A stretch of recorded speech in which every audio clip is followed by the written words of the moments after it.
we're living today is the result of 100 years' influence, subtle manipulations, lies, and hidden agendas that have been thrown at us from certain societies, organizations, and we're here to tell you about one or two of those today. We're actually at Bernard Shaw's house, and most of you know Bernard Shaw because he was a playwright with plays such as St. Joan. But there's another side of Bernard Shaw that a lot of you don't know, and that's his membership of the Fabian Society. And we're here to tell you a little about that side of his life and who the Fabian Society represents. I just want to read you a little quote here. This is from the British Catholic Family News. It's a news service of the National Association of Catholic Families. And this article appeared in the American Catholic Weekly, The Wanderer, December 11th, 2008. And it is with permission of the author. Writing in 1992 in Fidelio magazine, the Frankfurt School in Political Correctness, Michael Minicino observed how the heirs of Marcuse and Adorno now completely dominate the universities, teaching their own students to replace reason with politically correct ritual exercises. There are very few theoretical books on arts, letters, or language published today in the United States or Europe which do not openly acknowledge their most negative, destructive criticism possible of every sphere of life which would be designed to destabilize society and bring down what they saw as the oppressive order. Their policies, they hoped, would spread like a virus, continuing the work of the Western Marxists by other means, as one of their members noted. To further the advance of their quiet cultural revolution, but giving us no idea about their plans for the future, the school recommended, above other things, 1. The creation of racism offences. 2. The continual change to create confusion. 3. The teaching of sex and homosexuality to children.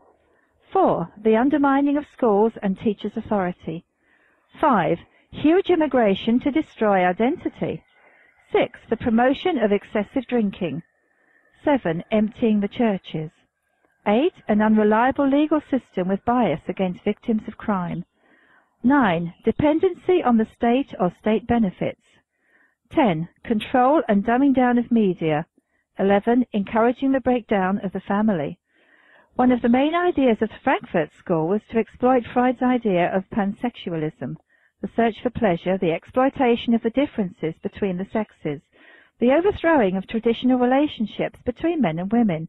To further their aims, they said they would attack the authority of the father, deny the specific roles of father and mother, and wrest away from families their rights as primary educators of their children. Abolish differences in the education of boys and girls. Abolish all forms of male dominance, hence the presence of women in the armed forces. Declare women to be an oppressed class and men as oppressors. Munzenberg summed up the Frankfurt School's long-term operation thus: "We will make the West so corrupt that it stinks."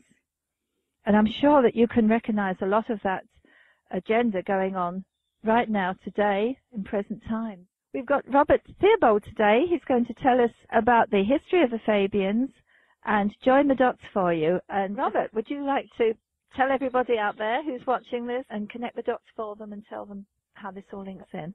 Yeah, I'll try to do that, Fern. You started off talking about the Frankfurt School of Communists. Well, we can link that. We can make a link there to George Bernard Shaw pretty much straight away. This is a quote from the Dublin Evening Herald, 3rd of February 1948, and Shaw says, "I am a communist, but not a member of the Communist Party. Stalin is a first-rate Fabian. I am one of the founders of Fabianism, and as such, very friendly to Russia." So you've got a link there straight away. But of course, the Fabians were, I shouldn't say were more subtle, I should say are subtle. They were and they are. Although they supported communism, lots of the Fabians actually disapproved of what was going on in Russia. But Sidney Webb and George Bernard Shaw, who started the Fabian Society, they went over to Russia in about 1934 on a visit. I think they both met Stalin, actually. George Bernard Shaw, Sidney Webb. Then when he gets back to England, he's ostensibly the writer of a book which was called, I think it's called Soviet Communism: The New Civilization, more than 1,000 pages. But anyway, in about 1950 something, a Soviet KGB colonel, I think his name was Bogolepov, Colonel Bogolepov, or something like that. He actually spilled the beans. I think it was a congressional hearing in the United States. He spilled the beans, and he told everybody that that book was actually written by him in the Soviet Foreign Office. So that will show you the degree of cooperation between the Fabians and the Soviet Union, at least the Soviet Union in Stalin's time. But you need to know a little bit about this Fabian Society, because it was started around 1884, and it's got communism associated with it right from the very beginning. For example, Karl Marx's daughter, Eleanor Marx, she was one of the first group. Engels is associated as well. I've got a little book here. I've got a little booklet here, which is put out from Australia. There's a quote from Karl Marx here. Actually, I just find it because he's talking about about communism, and it's quite a shocking quote, really. While Robert's looking for his quote, and I bet he made his masses in this book, I can see from here. I just wanted to make a comment, really, but the only thing I ever knew about Fabianism was watching the BBC drama Upstairs, Downstairs. Brilliant production. And in one of those episodes, the daughter of the house actually joined the Fabians. And you can see from that production, and they're usually very, very well researched with the BBC, that the primary motive of the people at that time, it was like the latest thing to do. And it was the upper middle class, the rich, suddenly finding a conscience there, and they were going out and becoming aware of the terrible conditions that the poor and of the city were living in, and trying to distribute the wealth to help. So you can see that Fabianism had good ground there, and with that motivation, it soon got a really, really good following. But like with many cults and societies, there's always the outer layer of the ordinary man on the street that is doing good. He's there because he believes it's doing good. But there's always an inner circle in these groups and organisations that have that ulterior motive. Anyway, back over to Robert. Thanks, Brian. Yeah, there's a quote here from actually from Karl Marx himself in Monarchy's book. This is the book Options. Fabians have carefully told us that Marx was under no illusion about his Das Kapital being rubbish, stuffed with statistics to pad it out. Just before it was published, he wrote a letter to his friend Engels, dated 2nd of April 1858, in which he stated quite frankly, the whole Scheisse, which means shit in German, because he was a German, as you know, the whole Scheisse is to be divided into 6 books: 1 capital, 2 landed property, 3 wage labour, 4 state, 5 international trade, and 6 world market. So that's a quote from, and that's quite interesting there, because you've got, when he says the world market, of course we've got this globalization now, which of course is pure Marxism actually. But to get back to the origin of Fabian Society, it's the 2 biggest figures in it are George Bernard Shaw, we're at his house here today, and Sidney Webb. And George Bernard Shaw was an Irish man. He was a playwright, he was an author, he was originally, earlier on, he was a journalist. He was a perfect front man for the Fabian Society. He was a public figure. The ladies loved him especially, and very rich ladies and blue stocking type of ladies thought he was marvellous. He was a good front man. Sidney Webb was the other one of the double act. Now, he was a sort of a little insignificant little fellow with a squeaky voice, and he was the kind of engineer behind it. He was the one that understood legal matters, and he understood the way the civil service worked, and he understood the way the British government worked. So he could supply that technical side of it, you see. The next question is, because how did they actually put all this into operation, and what did they actually do? Because they're so such a little bit known about them, and yet they've had such an enormous effect. How did they do it? Well, first of all they decided that, let's go back to the name, the Fabian Society, for a start. The Fabian Society is named after Fabius Cunctator, who was a Roman general. Cunctator means delayer in Latin, and he was the Roman general that was sent out from Rome to hold back Hannibal, to keep Hannibal back from the city of Rome. Now, Hannibal had a very, very powerful army. Carthage was a very powerful state, and Hannibal was going for Rome.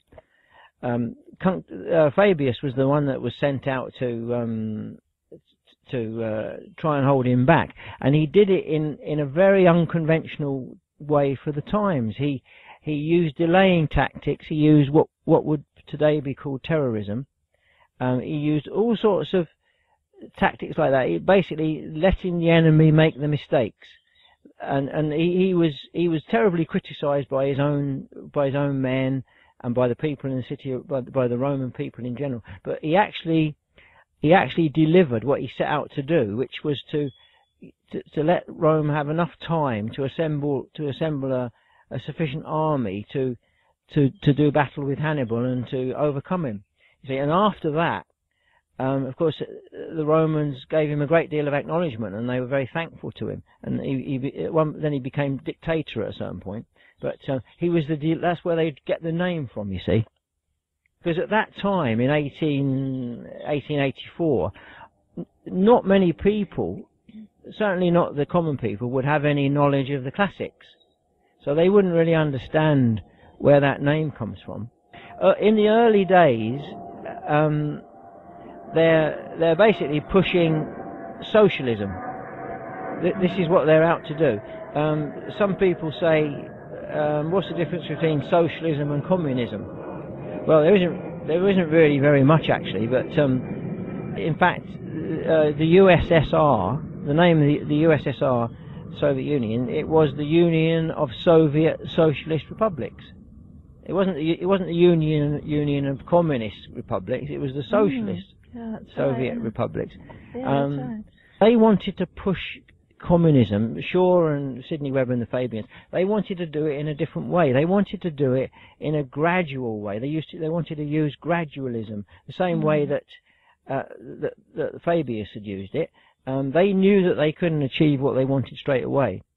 So they thought, well, the only way we can do it is to do it on a very, very slow, in a very, very slow way, and we'll use influence. We'll use our subtle influence. They knew how to write articles and so on. But incidentally, in the first few years of the Fabian Society, it's recorded that they were giving 700 public lectures a year. Wow. Now that's an awful lot of public lectures, isn't it? Yeah. You know, and they would be giving those to trade unions and well, really anybody that would listen. Yeah. You see, so that was how that's how they got the thing going. Yeah. Now what actually the thing is, what actually motivated them? That's the interesting question. What motivated these guys to do it? You see, and well, not only guys, because there was ladies as well. There was Eleanor Marx, who was the daughter of Karl Marx. Mm-hmm. Incidentally, two of his other daughters committed suicide, the daughters of Marx. So they were obviously very unhappy. Yeah. Anyway, there's other women. There was Emmeline Pankhurst, the famous suffragette. She was in it. Yeah. Annie Besant. Yeah. Annie Besant is the Theosophist. Yeah. Which is basically occult. Mm. Is an occult belief. Yeah. It's they had a lot of teachings from the East, didn't they? Yeah. From India and whatever. Yeah, Annie Besant, she's famous. Yeah, Annie Besant actually she actually promoted this man called Krishnamurti. Yeah. To be the new Messiah, you see. But that kind of fell through. But this is the occult side of it. Yeah. These are the early ones. But then they realised that to make their progress, they had to work with the trade unions, which they did. Does that link them in with the Labour Party? Well, they're very close to the Labour Party, but I wouldn't say they were close to the rank and file of the ordinary working man, the ordinary rank and file of the Labour Party. I wouldn't say that at all.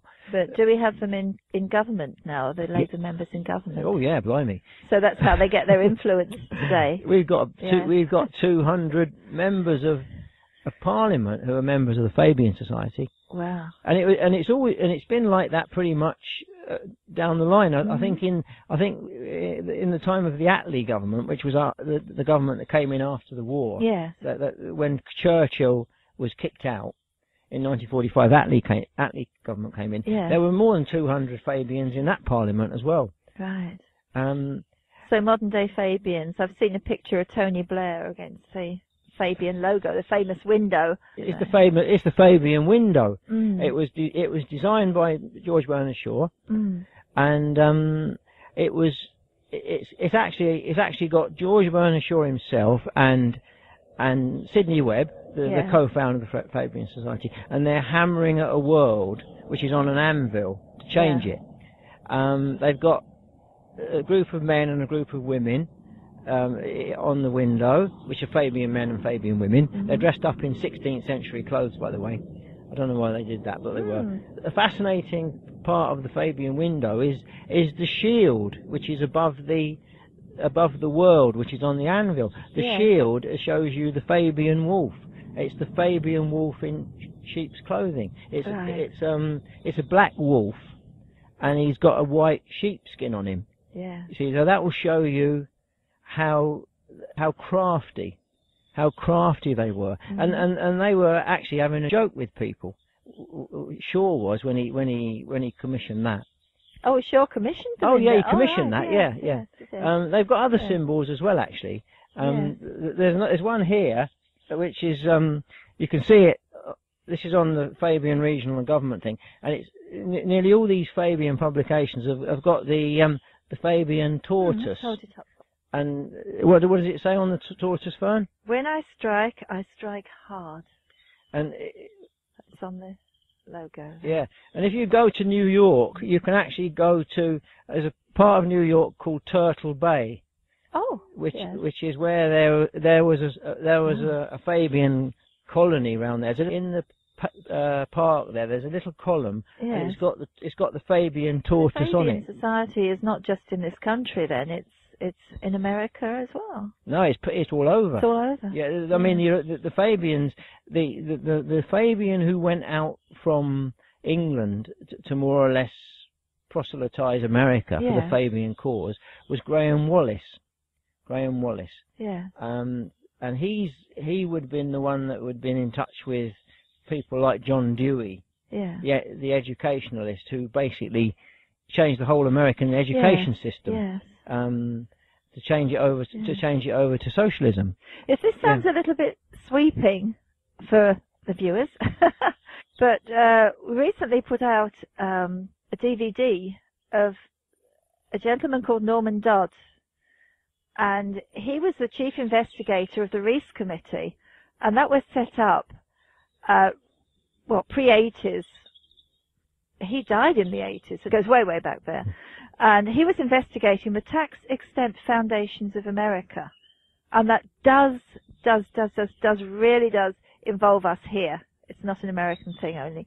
It's more like charitable trust, we'd call them here, wouldn't we? Well, yes, it's interesting you should say that, Fern, because the big Norman Dodd talks about the Ford Foundation. Yeah. He talks about the Carnegie Endowment for International Peace.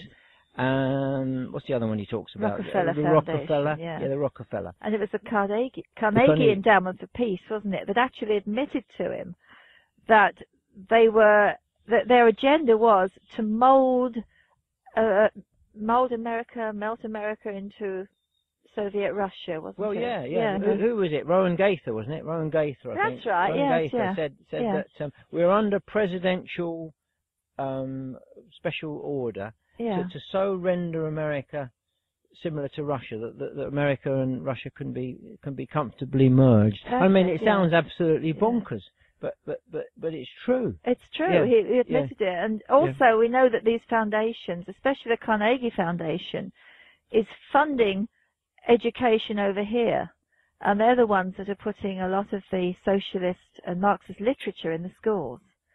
You can see it now to this day. The Bournemouth, Southampton universities both have funding from the Carnegie Endowment Foundation in America. Rockefeller is concentrating on the American education, and Carnegie does the international. I mean, look it up, you'll find it. But R. Coones, C-O-O-N-E-S, and look for Norman Dodd on Google Video and watch it for yourself. It's going to join a lot of dots for you, and it goes way... These are the people that are funding and pushing this from behind, aren't they? Well, yeah, it's fascinating you should say that, Fern, because if you go to the London School of Economics, they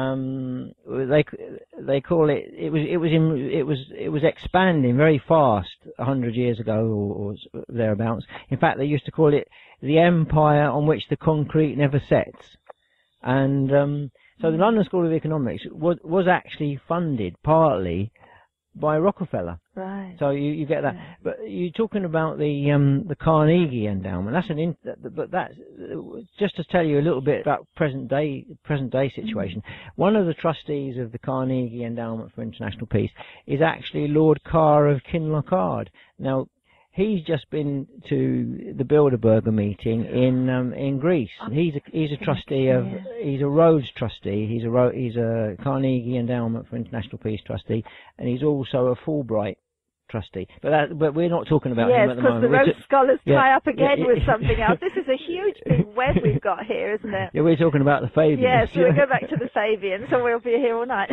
Yeah, talking about George Bernard. Let's go back to George Bernard Shaw first. Yes, because, in this book, The Brotherhood of Darkness, which is by Dr. Stanley Monteith, is an American gentleman.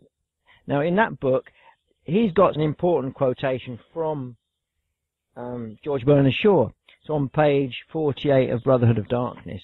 And Shaw says here, I also made it quite clear that socialism means equality of income or nothing, and that under socialism you would not be allowed to be poor.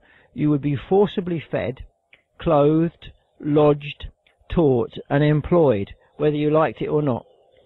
If it were discovered that you had not character and industry enough to be worth all this trouble, you might possibly be executed in a kindly manner. But whilst you were permitted to live, you would have to live well. As far as I know, I was the first socialist writer to whom it occurred to state this explicitly as a necessary postulate of permanent civilization. That is that comes from his book, An Intelligent Woman's Guide to Socialism and Capitalism. It's what it is. It's Fabianism is elitism, and you can track it back to Plato. Plato thought that things were best managed by a benevolent dictator who knew best how you should live your life and what you should do. That ties up a little bit with as I was reading out before we started talking here. To further the advance of their quiet cultural revolution, they're giving us no ideas about their plans for the future. The school recommends, among other things, and one of those was dependency on the state or state benefits. Yeah. And as you were just reading out there, absolutely, it's completely total. Well, if you come, actually, where we are at the moment, we're at St. Lawrence, which is in Hertfordshire. About 5 miles over there is Welwyn Garden City, but that is based on Fabian philosophy. There's also another one as well. Actually, the first garden city was Letchworth, which is up that way, about a dozen miles. Mm-hmm. And Letchworth actually has what they call a settlement settlement in inverted commas. A settlement, that's a Fabian precept, and it the first settlement was actually Toynbee Hall in East London.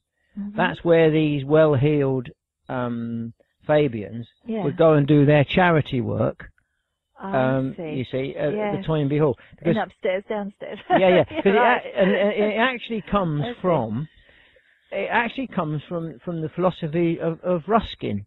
Yeah. Because Ruskin said, he was a professor at Oxford, and he said that the only way that we can maintain the British Empire, which he considered to be the most superb empire that's ever existed in the world, he said the only way that we can actually maintain English civilization is to spread it to the lower classes. Yeah. You see, so. And that way we can maintain our empire. Oh. That is part of the strand of where it's coming from, you know. Yeah. I think when they say empire, they mean more like our national identity roots, don't they, rather than the colonial empire. I think that's changed a bit, actually. If you talk about empire, I'm sure people like Bernard Shaw and Sidney Webb were very, very conscious of power and the power that this country had, but they didn't necessarily look at it in a conventional way of nationalism as you or I might look at it. Their idea was a bit more subtle than that. In fact, the Fabians were directly involved in dismantling the British Empire. Oh, they were the ones that started it all off. Yeah. They even had one of their Fabian front organisations, the Fabian Colonial Bureau, that was involved in it all. And you could say, well, why would they want to do a thing like that? Well, they regarded the empire as it stood as an obstacle to the spread of communism. I see. So it had to be knocked down, and then you get people like Nkrumah in Ghana, and I think Kenyatta from Kenya, and lots of different people from the empire came to England to be educated in Fabian ways. You see. Oh, I see. And they were very much involved in that. They basically knocked the empire down. They wanted to do it, and they did it. Yeah. You see. That ties up a little bit. I've just been thinking here, and a friend of mine went to a Fabian meeting, and she was absolutely appalled because the speaker there was speaking out against nationalities, and she was speaking out against private property, that sort of thing. Now, doesn't that tie in with, if we wander off a little bit here, but it doesn't really wander off because it's all under the same umbrella, as it were, sustainable development. Well, sustainable development is a way of that's a very, very nice sounding thing, actually. Sounds lovely. It's a thing that everyone aspires to in there, I suppose. But in actual fact, sustainable development, the political concept of sustainable development, is a very, very evolved thing, and it is in essence the promotion of world communism. That's what it's about. Even the Soviet Union had the promotion of sustainable development in their Soviet constitution, because if you think about it, if you want to spread your Soviet, your communist power across frontiers, what better way of doing it than via the environment? You say, well, of course, my factory here is producing some smoke, and it blows over onto over the border onto your country. Obviously, we've all got to get together to solve these problems. It's a very clever way of promoting communism, and I think it's in Dr. Stan Monteith's Sustainable Development syllabus, which I haven't actually got here, but you can get it off his website on www.radioliberty.com. He tells you, he's got you a quotation there from, I think his name is Karl Blois, who was the Moscow correspondent for the the Daily World or something. It's in America. It was in a United States paper for communists. Anyway, Karl Blois was his name, and it's Bloice, and he was an associate of Gorbachev. And he said the environmental movement promises to bring more people into our orbit than the peace movement ever did.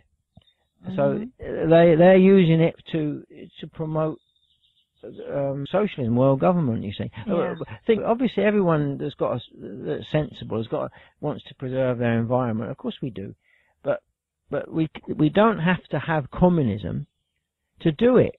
We can do it in a more intelligent and better way than that. It's one of the tools that they're using then. And obviously global warming, the controversial global warming, is a way of getting us to accept it. Well, you can tie straight back to the Fabians now, because I told you that they've always promoted the things they want to do via their front organisations. Yes. There's been lots of them. Maybe we'll talk about one or two more. But the one I'm thinking of at the moment is an outfit called Local Works. And Local Works is associated with Charter 88, which is a Fabian organisation.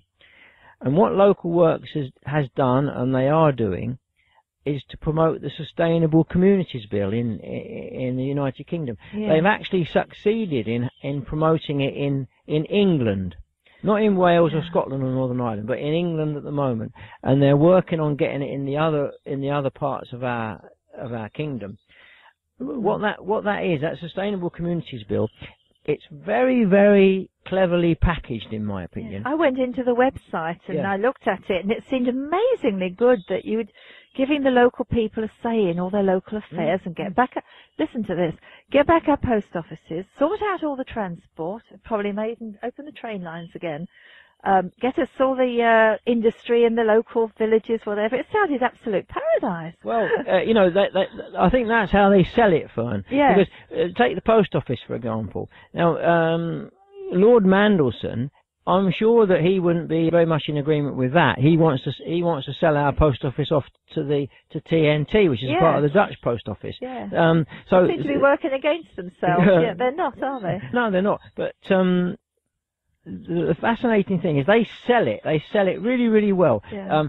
I had a gentleman come to visit me the other day who's a representative for a company that I deal with, and he announced to me that he was a member of CAMRA, which is that's CAMRA. You know what that is, don't you? That's the Campaign for Real Ale, which for people in America and in other countries, it's quite active here, obviously, because there's lots of people that like drinking beer, and they like it. They like it to be nice, good quality, and not too adulterated and sort of full of chemicals and so forth. So that it's quite an active organisation, you see. So, but they've actually this Local Works, which promotes sustainable development, Sustainable Communities Bill, has roped in CAMRA, you see, because CAMRA feels very attracted to this idea of local control and promotion of local business and all this, growing local food. So they've been attracted into it. And I tell you who else has been attracted into it: the Countryside Alliance.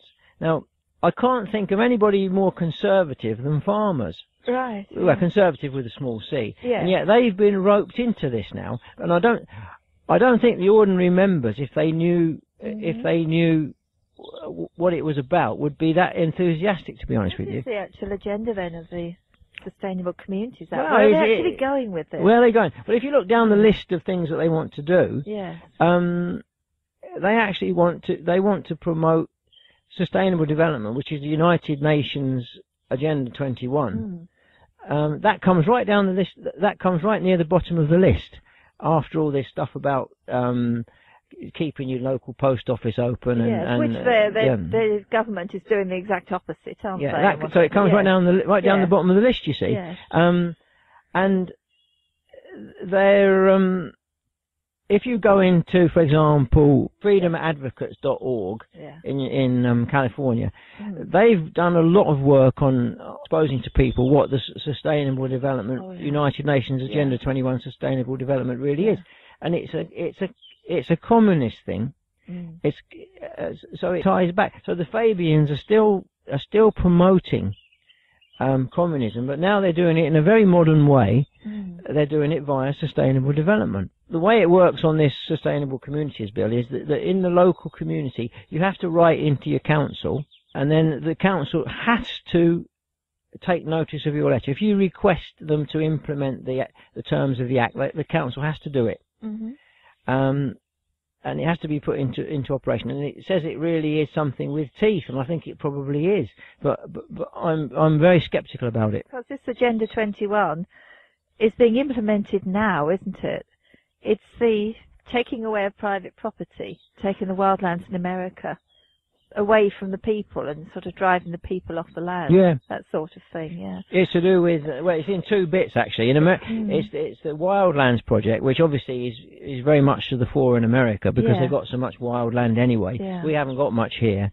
But the other half of it is urban smart growth. Yeah, yeah. Now they've got that in America, and so have we. If you look at any new development, they'll never tell you this, but that will be built to conform with the requirements of Agenda 21. Yeah. We'll have to put a link on this too. We did a little video about this last year, wasn't it? Yeah. It's a good one if you want to go in depth in this. It's a very hard subject to tackle in a short space of time. You can't do it in an hour, but you see, this Bernard Shaw, where we're in his garden now, he understood very, very well understood that the way that you do the way that you promote communism, the way that you take people's freedom away from them, is slow and incremental. And of course, this Sustainable Communities Bill is a perfect example of that. It's gradually creeping up on people. Yes, yeah. I mean, and it's the same. It's the incrementalism. If you suddenly arrived in a country and said, "Well, that's it, folks. We're taking everything away, all your freedom away. You can't do this and you can't do that. That's the end of all that." Of course, there'd be an outcry, but they don't do that. This is again from the paper I was reading out before the video. This is by Christopher Dawson, Inquiries into Religion and Culture. And it's on a paper, this was article put out by the Frankfurt School, Conspiracy to Corrupt, by Timothy Matthews, but this is so relevant today.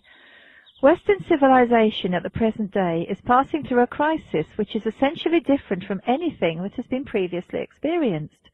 Other societies in the past have changed their social institutions or their religious beliefs under the influence of external forces or the slow development of internal growth. But none, like our own, has ever consciously faced the prospect of a fundamental alteration of the beliefs and institutions on which the whole fabric of social life rests. Civilization is being uprooted from its foundations in nature and tradition and is being reconstituted in a new organization which is as artificial and mechanical as the modern factory. So it's being done from the inside. I want to just mention here another video I'd like you to look up on Google Video, which is Common Purpose, Brian Gerrish. That's nice and easy to remember. We'll put the words up for you. Common Purpose, Brian Gerrish, and then you'll get a whole new field to study on there as well. This column working from the inside out, and that too is following Fabian agenda. This is huge, isn't it? It's huge, yeah. This is an important book, Fern. This is an old book, actually. It's by Lord Hewer of Bury. I think he was the Lord Chief Justice in the 20s. I think this was. Let's see the date. And it's called The New Despotism. That's lovely, 5 shillings.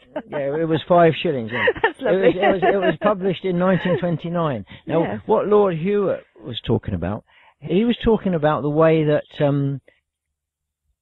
with the new statutes and so forth that were coming in, very often it would be the minister that would decide on a particular decision. And actually, it wasn't really the minister; it was just somebody in the civil service. Yeah. But what the Fabians did, they were instrumental in getting the Parliament Act passed in 1911, and this is it's under the Asquith government, which was actually a liberal government. Yes. But there's always been lots of Fabians in the Liberal Party. Yeah. And today the Liberal Democrats. But anyway, they're in all parties, not just in Labour. I'm sure there's even some conservative ones. But anyway, Lord Hewitt of Bury, he realised that by using statute law to put all these this authoritarianism into place. Yeah. This was a challenge to our rule of law, actually, and he wrote this book about it. But he was aware of that back in 1929, and that's a very important book to read and to understand how they've actually put all their rules and regulations into place, and how they've tried to dismantle our constitution. And because they had the first attack on the House of Lords then, and they've attacked it regularly since then.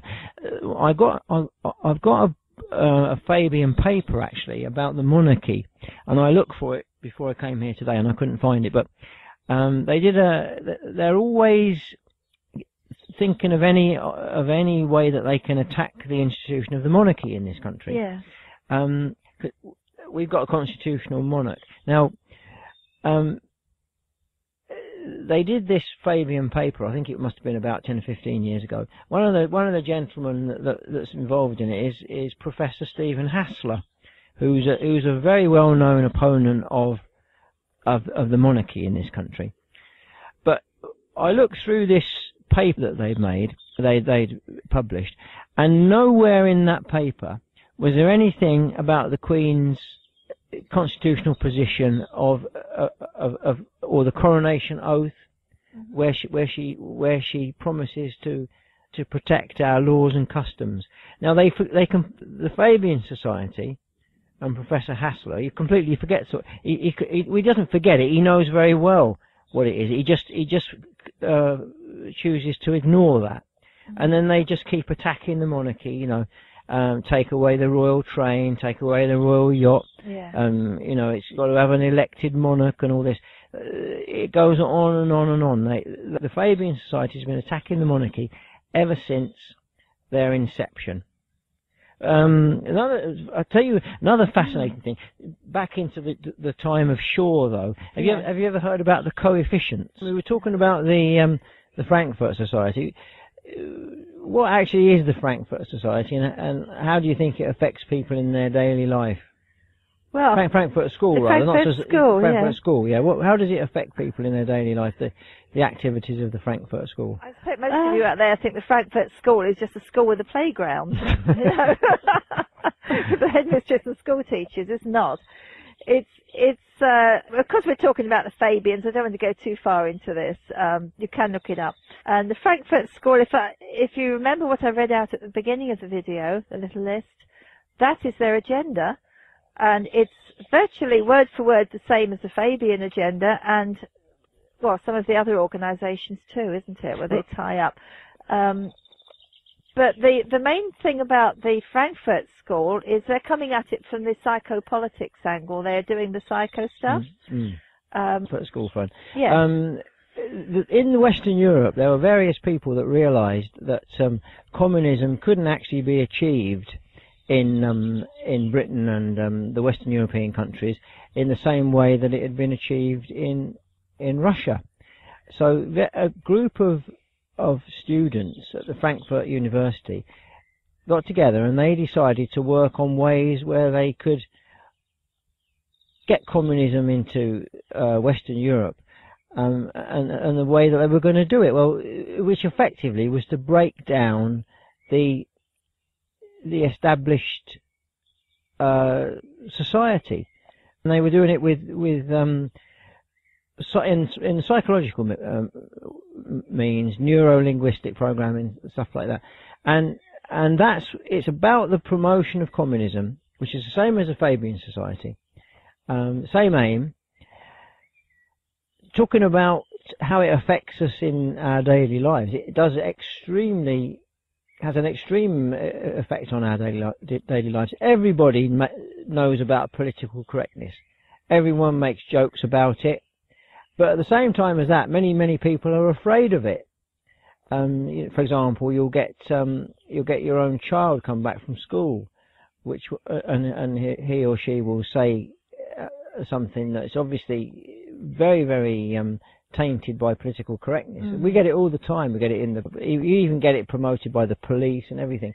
So, but what actually is it? It's to get you thinking.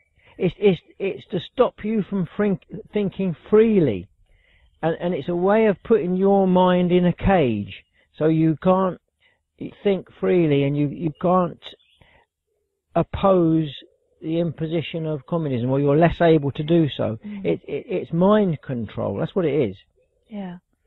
It's almost as if they're taking away words out of the language we can't say anymore. And when you take a word out of the language, you haven't got a way of describing it, of talking about it to people, so you don't. And it just kind of erodes away, doesn't it? Well, yeah. I mean, it is also another aspect of this is that the manipulation of history. Yeah. For example, Norman Dodds Norman Dodds talks about where they were trying to, people like the Carnegie Endowment and the Rockefeller, they were trying to change the American school books regarding the American history and the American Constitution and so forth. So they actually got a whole raft of young people, young professors and so forth, and they actually sent them over to London to be re-educated, so that they could be the new generation of writers of history, but they would write it in a slanted way. So this is about manipulation of manipulation of people. If you don't know your history, you're under a very, very severe disadvantage, because you can't talk about your natural rights and so forth if you don't know your history, and if it's been messed around with, you're very severely disadvantaged, aren't you? This was actually one of the books that Robert's brought. You've seen this one already, but I want to go back onto this one, because this was actually from 1942. You see sixpence on there. Regional government. So this is not a new idea brought about by Prescott's Office of Deputy Prime Minister at all. And it's not a new idea brought about by the European Union. So exactly what is it? And why have we got this regional government in 1942? Well, it's if you want to drastically change anything, one of the ways of doing it is divide and conquer. So during the wartime, the Fabians occupied they had some important positions in the British government. They decided that they would let Churchill and the Conservatives get on with running the war. They wouldn't interfere, but they were going to get ready for the socialist government in 1945. This is part of their preparation, where this is long-term stuff. This is long-term planning, and they're very, very good at that. Let's give them their credit. They're very, very clever at working on long-term plans. This is what it's all about. Slowly does it, and the regionalism has been promoted all over the world. I'm sure you know in the United States you've got how many regions is it? Was it 6? I can't remember. But it's been regional. They were talking about cutting the United States up into regions right back in the 30s, and crossing state borders. Yeah, and it comes from the Fabians and their associates in the United States. Obviously we tend to think that it's the European Union that's regionalised everything. Right. Yeah. But actually, these are the roots, and of course the European Union has got Fabian roots as well. It goes back a long, long time. Now, what's very interesting about regional government, as promoted by the Fabian Society, it comes in. John Christian talks about it in his communist councils in New Zealand. I know that this paper is, to a very large extent, accurate, and I know that because I've given it to some important people, and they've acknowledged to me that it's very reliable to give you an idea of how things are going in the world today. Right. I mean, Colonel Barry Turner did the notes in amplification of it. Yeah. You can actually see Barry Turner's notes in amplification on the Australian League of Rights website. Now, the Fabian Society had a 5-year plan. That was promoted. Doesn't that tie up with Gordon Brown's 5-year plan? Yeah, well, it's a communist thing. All these 5-year plans and 10-year plans. Yes. We're hearing that all the time from that's Gordon right. Brown. That's right. And it tells you here, the British Fabian Society planned to take over the world by the City of London financial community, was first published in a book called All These Things, by a New Zealand author and journalist, A.N. Field. The book was first published in 1936 by Omni Publications in the United States, and it was censored in New Zealand. The document, called Freedom and Planning, was secretly circulated in 1932 by the inner councils of the members of the Political Economic Plan, otherwise known as PEP in London. That's a Fabian organisation. PEP, Political and Economic Plan. The then chairman of the organisation was a City of London Jew, Israel Moses Seif, who was the reputed author of the plan. The headquarters of PEP were at 16 Queen Anne's Gate, London. Mr. Seif was also chairman and financier of Marks and Spencer's chain stores, and he was vice president of the British Zionist Society. Centred around the City of London Jewry's international financiers in the Bank of England subsidiary, called the Bankers Industrial Development Company, the essence of the document Freedom and Planning was, and still is, to gradually Sovietize the world based on their 5-year plan, inaugurated in Moscow in 1927-28 in the Soviet Union. Basically, the plan involved the subtle transfer of the entire productive capacity of each country throughout the world into a series of great state-owned departments, which would then be corporatized, then privatized to City of London Corporation, international banks and corporations which they control. Individual property ownership would be severely restricted, with most of the land, sea, fisheries, rivers, lakes, ports, railways, communications, media, roads, electricity, energy, food, water, waste management, housing, farms, commercial property, schools, hospitals, police, social welfare, inland revenue, etc., transferred into statutory corporations. That sounds like the Sustainable Development Service. It does, doesn't it? Yes. Companies or land trusts, which indirectly would be owned by City of London banks. The peasants, they would still be allowed to own their own clothes and small assets like furniture, cars and boats. Toys. But the main assets of each country would be owned by their multinational corporations and banks. Wow. In essence, the City of London Corporation would become the One World Earth Corporation and would privately own the world. Similar to the experiment carried out in the USSR, the whole world would eventually be transferred into a communist United Nations World Soviet Socialist Republic, where each country would be regionalized and ruled through regional councils, through a United Nations dictatorship called a Parliamentary Assembly, which would just be another name for a Soviet Central Committee, and all independent, sovereign national governments would be totally abolished. So you see that ties in, Fern, with this regional government. It does, doesn't promotion, it? You see. Yes. 1942. 1942. They were 1942. Talking about that, yeah, that's right. Yes. Talking about abolishing national sovereignty, there's quite an important one here. This is a quotation from Arnold Toynbee.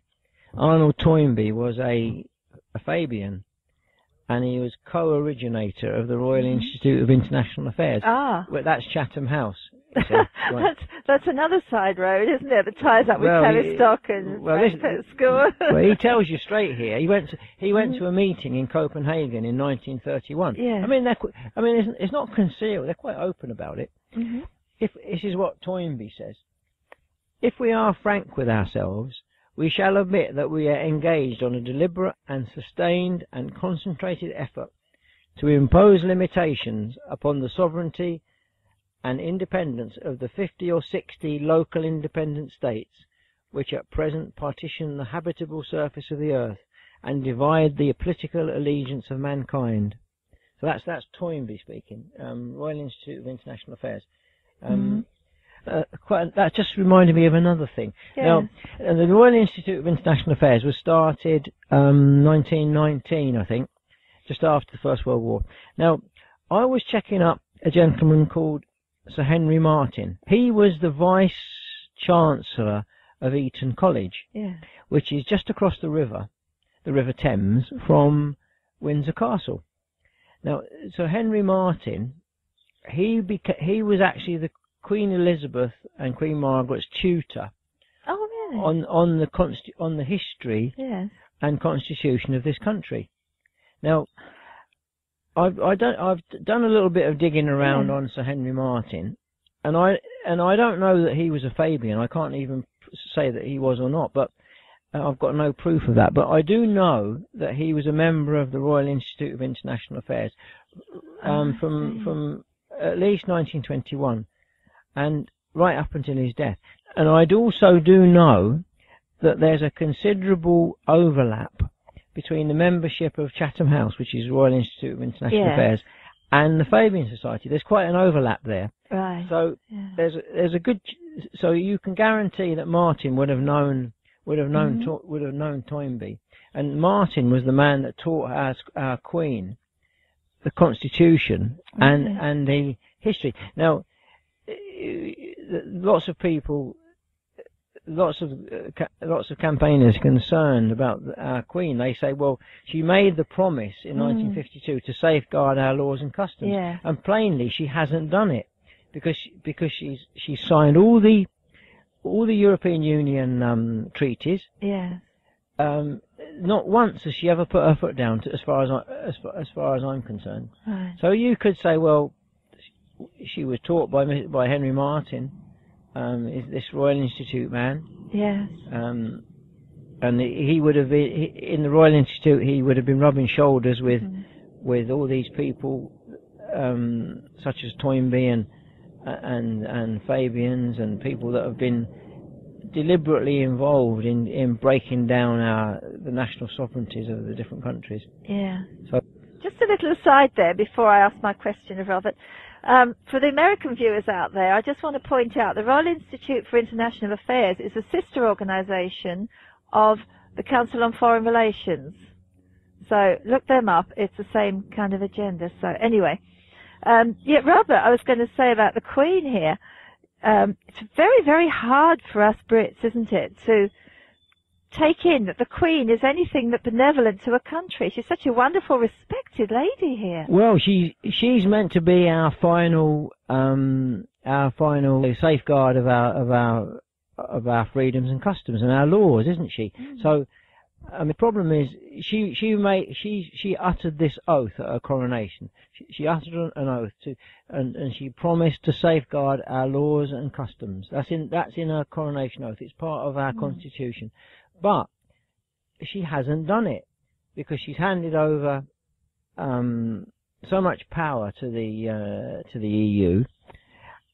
But they do it in a very crafty way. They say, "Oh no, the British Parliament still has the final say," and it's true. Actually, we can repeal the Treaty of Rome in 24 hours. It's true, but I think many British people are very disappointed that the Queen doesn't actually exercise her power, or she doesn't seem to be executing her power or obligation to safeguard our laws and customs. She doesn't seem to have done that at all. It has been done, hasn't it? Quite recent. I think Queen Anne did, and one of the Georges quite recently refused to sign an act. It was a bit of a constitutional crisis, but it can be done. It can be done, but the Fabians deny that. They always deny. That's part of their thing. They say that the monarch never sends back a bill and never refuses to sign a bill. But that's not true because several monarchs have done it. Yeah. And I think it was King Edward in the early 20th century. I think he sent one back. Oh, right. Yeah, but it has been done. But the Fabians put it about that it's never been done. You see. Yeah. But they need to actually take down our monarchy to fully put their agenda into practice, and they've been chipping away at it for a long time. It's becoming really obvious now. As I said, they're trying to break down all our traditions and all our established institutions that make us who we are, and they're turning the law system. We don't respect that anymore. We don't respect the police anymore. Even the good old fire service, you know, our lovely old firemen, the British Bobby, and all the way they're knocking on about the Queen and the royal family, and when that goes, and now it's Parliament. We all know right now, this minute, they're absolutely attacking the MPs. They are. I mean, okay, they've done something wrong, it's come to light, but nonetheless, it's just pulling away from the inside everything that makes us who we are. And in a way, the Queen is the last bastion of our sovereignty, isn't she? Well, she actually, the way that our constitution is worked out, yes, the Queen is the guardian of our liberty. Yeah. Also, obviously, the Queen wrote from the Bible. Now, the thing is, you see, that the Fabians and the communists, they abhor the idea of God, because they can't actually put their plan into place when there's God there, it's Him that's provided you your freedoms. Yeah. But they want to turn that on its head. Everything that you've got, as George Bernard Shaw says, we will provide you with everything. We'll give you a house, a job, clothes. But if you don't actually prove yourself worthy of all these things we're going to give you, we might give you the friendly gas or something, he called it, just knock you off, you know. But because they want to usurp the power of, they want to usurp God, and that is really the thing that's motivated me probably more than anything else, Fern. Well, they're attacking the Christian churches. I can't bear the idea that these people set themselves up as the ultimate authority. I cannot bear it, and that's why I thought it'd be a good thing to come over here today and talk about it. That's brilliant. Yeah. You know, we've got so many people in this country who know a lot of things like this, but what we're trying to do is connect all the dots for you and give you a big picture. You know, Robert's got so much knowledge at his fingertips, and more books. What have we got here? Well, we've got some other. This is a big one. This is a big important book.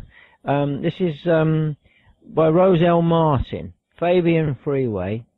It's published in America, in Chicago, 1966. That gives you so much information about the start of the Fabian Society, right up to 1966. Incidentally, the person that's mentioned in there is Edith Summerskill. Oh. Now, Edith Summerskill. Yeah. So let's bring this right up to date. Yeah. Edith Summerskill is the grandmother of Ben Summerskill, who's the main light in Stonewall, the lesbian, gay, bisexual, and was it transsexual group that pushes for promotion of their rights. Oh, really? Yeah. Yes. Now, so they have Fabian connections. Oh, yeah. His grandmother was Baroness Summerskill, and she was a stalwart of the Fabian Society. And isn't it interesting that Ben Summerskill has now been co-opted onto the Fabian executive? Oh, really? He's on it. But the other interesting thing is that there are various there's certain groups, and there's one group that I was checking up the other day called Gay Mafia Watch. And these are a group of homosexuals and lesbians and bisexuals and transsexuals. They're a group of such people who said, hang on a minute, we're fed up with being manipulated by the likes of Summerskill, Ben Summerskill, and his organisation, Stonewall. He said, in other words, Summerskill with their crafty political manoeuvrings, they've tried to use those people, those homosexual people, gay people, and so forth. They've tried to use them, and some of them have cottoned onto it. They've twigged it, and now they're saying no. We've had enough. So they're being used for political purposes. And of course, this Gay Mafia Watch, they go into the meaning of the word Stonewall, and it turns out that Stonewall wasn't this club in New York where there was a riot in the 60s. It was it was the nickname of a man called Claiborne, who was in the American Civil War. He was actually you think he was a homosexual himself, but he wanted to use the freed black prisoners on behalf of the British forces, you see. But anyway, you can read it, you can check it out if you want. Anyway, I haven't gone into that stuff about Claiborne actually myself, but I know that those people are being manipulated, and some of them are getting fed up with it. Yeah, and Stonewall is a Fabian front. Right. Yeah. They've got fingers in all the pies, haven't they're they? up to everything. So many fronts. They're up to everything. They're up to all the modern communications. They're on They're up to Twitter and Facebook and all the stuff, all the modern stuff. Yeah. They're right bang up to the minute. And but they're still pushing the same old agenda. And Gordon Brown. Yeah, well, because he is, yeah. Of course, Brown is big Fabian. Yeah. Incidentally, when the Attlee government got in after Churchill was kicked out in 1945, they made a complete mess of everything. We had food rationing for, I forget, 4, 5, 6 years after the war finished. Yeah. You could only have 1.5 eggs a week, even 4 or 5 years after the war finished. They had identity cards, rationing for everything. There was goodness knows how many government organisations that could just come into your house with no permission, and it was coming on for a Soviet state. You know, that was the Fabian government, and they actually propped that up with money from the United States. And then at a certain point, and Harry Dexter White was involved in that. Harry Dexter White, American, and it was later found out to be a Soviet spy. They were milking the United States to prop up the Fabian government. And then when the Americans twigged it, and they stopped it, then they had to put the tax up. They just couldn't pay for all these projects that they've been having, you see, and they didn't last much longer after that. But they're economically, of course, they're a washout. In actual fact, that's quite. If you go on to Lyndon LaRouche's website, now we don't agree with everything Lyndon LaRouche says, but he's extremely well informed on many things, and he's done an awful lot of research. He's a learned man, although he's got very, very distinct opinions on things. Yeah. He says here, Fabianism is among the principal expressions of that systemic moral corruption which has been employed as a weapon of psychological warfare to render nations and their peoples increasingly stupefied morally as much as intellectually, and also less and less productive per capita and per square kilometre. I always found something a bit incongruous with Mr. LaRouche, because I could never quite understand how he's enthusiastic for Franklin D. Roosevelt and his government, what he did and so forth, and yet Franklin D. Roosevelt had Fabians all around him in his government. He did, yes, he did, yeah. And I could never quite figure that out. And I sent a message to Mr. LaRouche and asked him that question. You know, why is it that you promote Franklin D. Roosevelt so much? You know, when he obviously had some Fabian, he had Fabian people round him, advising him and so forth, like Frankfurt, like Judge Frankfurter, you know, people like him. And he wrote back and he said to me, well, he said the reason, he said, but Franklin D. Roosevelt always did everything strictly to the American Constitution, so therefore that was all right as far as he was concerned. But I was always a bit worried about it. It seemed to not quite fit in for me. Yeah. And I'm still not quite sure now, but anyway, I keep reading things and trying to learn more, you know. That's the secret, really, isn't it? You just got to read everything, and don't close your mind if you don't like half of what they're saying. It doesn't mean to say the other half isn't right, you know. Just the whole thing is don't take anyone's word for it. Look it up yourself, because the information's all there out there, isn't it? Yeah. The other thing we never spoke about, of course, was the Hegelian Dialectic. George Bernard Shaw and Sidney Webb, they pioneered the use of that, which is in debate, which is where you put forward a thesis, then there's a reaction to it, and out of that reaction comes the synthesis, Oh, that's problem, reaction, solution. Yeah, that's right. Yeah, David yeah. Icke. That's Yeah, right. Yeah. really Yeah. good. So Bernard Shaw and Sidney Webb, they pioneered that, and of course you can imagine a man, such an accomplished man as George Bernard Shaw. Yes. You can imagine him in a debating situation, can't you? Yeah. Such a command of the language, so witty, so clever. Of course, obviously he could steer the debate pretty well, I would imagine. Isn't that something, the Delphi technique? Yeah, they call that. Yeah, Delphi technique. Yeah, that's right. Problem, reaction, solution. If you want to know what that is, on a sort of a small, this is kind of a small scale. If you were to go into a town and say, we're going to put cameras on every corner, this is a nice town, say in the 50s, times when you used to leave your door open when you went shopping, let your toddler wander out and play up the street, yeah? So you walk into this town and you say, right, we're going to put cameras on every corner. We're going to follow all your trips in your cars so we know everything you're doing. There'd be, hullabaloo, yeah. Yes, complete hullabaloo. They wouldn't allow it. No.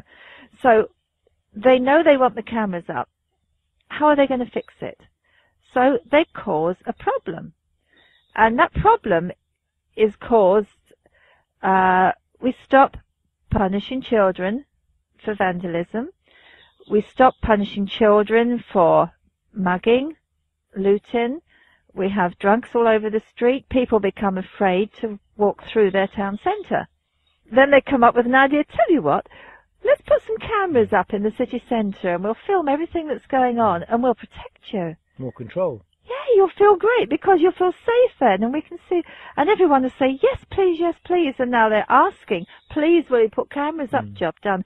Problem, reaction of the people, and their solution pops in. And that's kind of a small scale. This is an enormous big scale operation too. It goes from the smallest decisions right up to the big ones. The war is a classic Hegelian situation, isn't it? You scare everybody with the war on terror, then there's got to be a reaction and a synthesis, which is more and more control and more loss of freedom. Yes. And the interesting thing is that I was reading the other day that the BBC said that they admitted that there was no such thing as Al Qaeda anyway. Yeah, that's right. Yeah. But nothing's going to be done about it, we know. Anyway, we're not really diversing away from Bernard Shaw and the Fabians because they're at the root of all this stuff, aren't they? They've got their fingers into every little part of this. You go digging back far enough and there they are. They've got 6,000 members in UK approximately. Yeah. Which of course is a tiny amount, and out of those 6,000, it'll only be a tiny inner core that are manipulating things. The inner core, you see. So really, they're a tiny handful of people that have had enormous effect. And the clever thing, one of the clever things they do, they always keep a low profile. That way, they don't get into any sort of big public controversy and so forth. They're always under people's radar, but at the same time as that, they're working. We didn't mention the classic way that they work, which was set up, which is permeation and infiltration. Permeation and infiltration.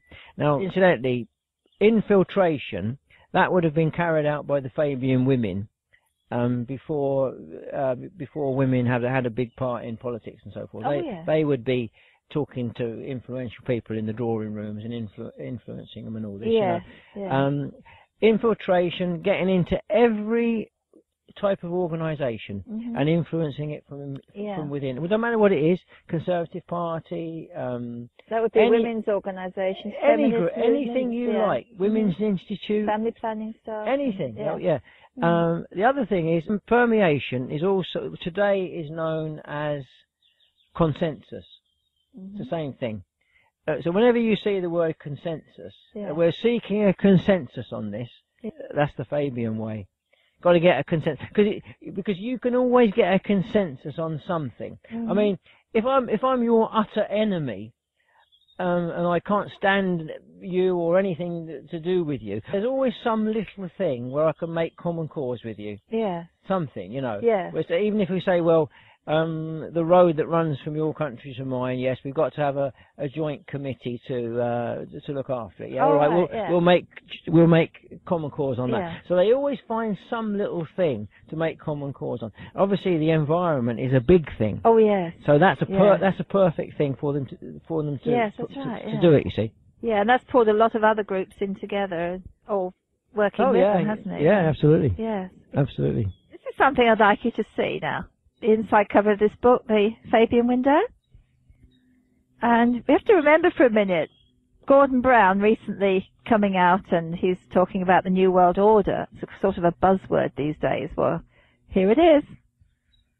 The New World Order. So I'm just going to ask Robert to tell us quickly what this one's about. And then he's going to sum up for us what we've been talking about today. And I hope we can send you off with some really good information to go and investigate for yourselves. Thank you, Robert. Yeah, this is written by Dennis Cuddy, PhD. He was in the United States Education Service for many, many years. He knows the way that education was managed and manipulated in the United States, going right back to the time of John Dewey. In that booklet, he gives you a history of socialism. But he goes back much before that. He goes back to French Revolution, and he goes back to Saint Simon, who was an important figure in the 19th century, and takes it really from an American angle, which is important obviously it's important because he is an American, but it's a jolly interesting and very informative book, that one.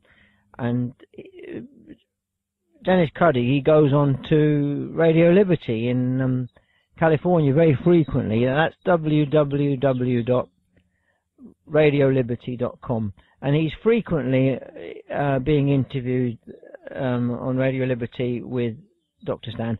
He's on the American website as well, News with Views. I expect you've seen that one, Fern, haven't you? News with Views. Yeah, we can get all these, go on the internet for the radio station too, can't we? Yeah. He's a very knowledgeable man, Dennis Cuddy. Yeah. So it's important to read some of the things that he puts up. Right. I think that I think it's appalling actually that a tiny group of people who know how to manipulate the masses have had so much influence over the last 100 years or so. I find it unbearable that they should have been up to all these pranks for all this time, but pranks that have changed everyone's life. And I do think the only way we can try to change things is to educate them, because Fabians always went in for what they called education. It comes into their literature so much education, but what they consider to be education and research is their other word. But you can guarantee whenever you see Fabian education or Fabian research, it's always twisted to fit in with their aims. And what we can do is to learn about what they've been up to, and be very, very conscious of it, and tell other people about it, because they've had it their own way for too long. You're right there. We've got to fight back, you know. We have got to fight back. You know, there's millions of us and there's only a few of them.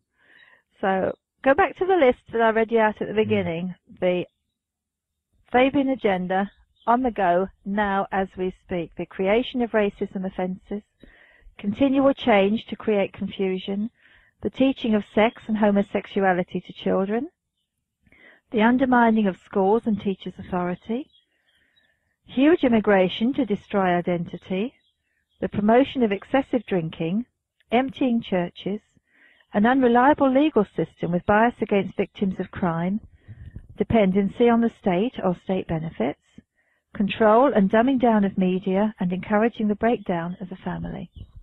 That's just a part of what we're seeing at the moment. So that's it. Go away, investigate it, tell everybody, and I hope you enjoyed this video. Thank you, Robert.